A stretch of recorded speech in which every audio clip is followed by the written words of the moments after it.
Welcome to Dolly in My Pocket, DIMP tactic number 8.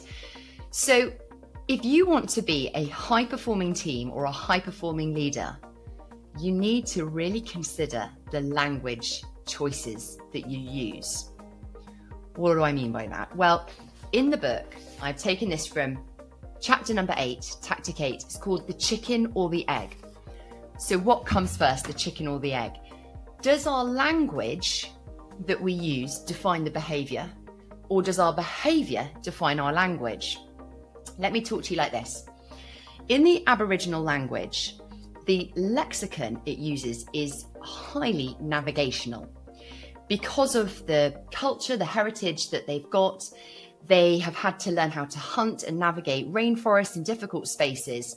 They use a lot of language that we just don't have access to in English.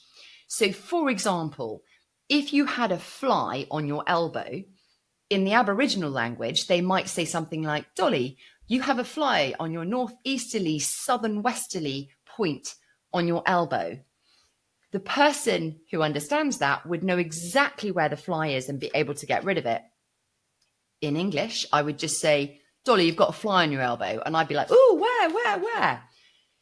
In that mini example, the Aboriginal native speaker, would actually be more high performing than the English speaker at getting rid of the fly, because their language is so much more precise for the objective required.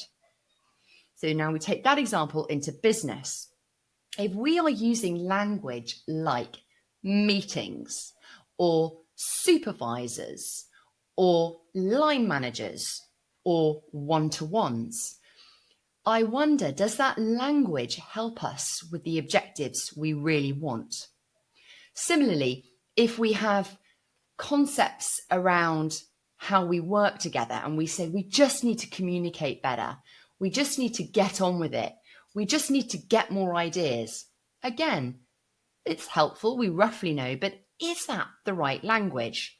Or are there other words and other sentences we could use that would be way more precise?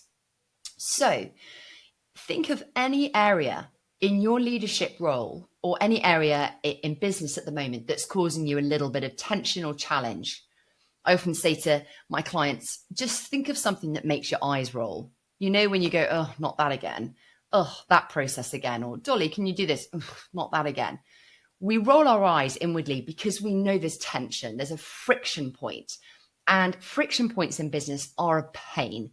They are the things that block us, that stop us from moving forward, especially unnecessary friction points where we're like, oh, come to that meeting. Ugh, there's always so many people at that meeting. Why do I have to go? Those sorts of things, they're the areas where maybe our language could help us change things. So let's think of a meeting. I would like to have a meeting about this project. Please, can you all come? Here's the agenda. I think I've communicated really well. But what if I said, I would like to have a brainstorm with you, and you to utilize your concepts and thoughts, or however you want to speak, to utilize your thinking power on this given topic, so that at the end of the 1 hour session, I will have lots of new ideas gathered from all of your functions and spaces. That would be a different way of hosting a meeting, right? What if I had a one-to-one and said to the person at the beginning, rather than, hey, how you doing? I just want to check in. If I said, what do you want to be different at the end of our meeting? What do you need from me that you're not getting? It's about being really objective with our language and really clear so that we're not just coming into familiar spaces with the same old language we've always used.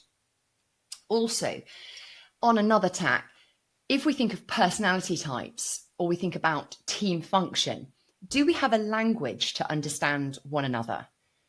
If we have my concept of how teams behave and your concepts of how teams behave and your concepts of team behavior, and we all come together and we think we're really emotionally intelligent, but collectively we don't have a language where we understand one another, I would say that's quite an opportunity for a lot of friction. So how could you get your team on the same page with the same language? And that might mean having a couple of workshops in the next 12 months to think about personality types. What are they? Where do people function more effectively or less effectively? And having a language that any personality profiling will give you. You could use color insights, DISC, Myers-Briggs, Giant, whatever it is, but then you have a language to be able to speak clearly and say, actually, we need a bit more red energy on this, or we need a bit more green energy on this, or we need more creative minds in this, or we need more pioneer mindsets in this. Whatever language the tools give you can be really helpful at navigating team function.